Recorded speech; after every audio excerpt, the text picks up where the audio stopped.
კობახიძე და მდინარაძემ შიდა გადატრიალება დაგეგმეს ქართულ ოცნებაში და წინათაობის კოდებს დევნიან პირდაპირ მნიშვნელობით. ახლა სანქცირებული ივანიშვილს, რომელმაც 4 მილიარდი დაკარგა სანქცირების პირობებში და გაშლეგებული ფაქტობრივად გაწანწალებული დაასდევს ფულს და სხვადასხვა ჩინოვნიკს მოპარულს სთხოვს ხალხის მიერ, ხალხის ჯიბეებიდან ამოღებულ თანხებს ითხოვს რომ თავად გადაუხადონ ამასობაში კობახიძე და მდინარაძემ დააბეზღეს პირდაპირ მნიშვნელობით ლილვაშვილი, ღარიბაშვილი, ფარცხალაძე, გომელაური, რიჟვაძე და ბიძინა ივანიშვილს აუტანეს დოკუმენტები, სადაც დაუმტკიცეს რომ 1 მილიარდი ამ ადამიანებს მოპარული აქვს, ისე რომ ბიძინასთან არ მიუტანიათ წილი, ანუ რაც მიქონდათ იმის იქით აქვთ 1 მილიარდი კიდე მოპარული. კალაძის кейსი აბსოლუტურად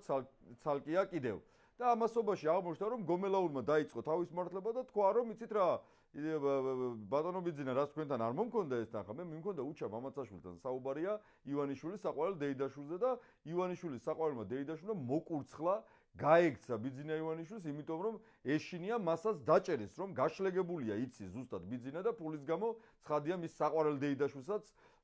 დაიჭერს ისევე როგორც შეშინებულია და აბსოლუტურად კუთხეში მიწვეული გომელაური ახლა ამ ისტორიებს რომელსაც ყვებით ფაქტობრივად გზადაგზა ადასტურებს ხო აგერ ოხენაშვილმა თქვა რომ ლილუაშვილი დასაკითხია სავარაუდოდ მას ციხე ელოდება ისევე როგორც შემიძლია დაგიდასტუროთ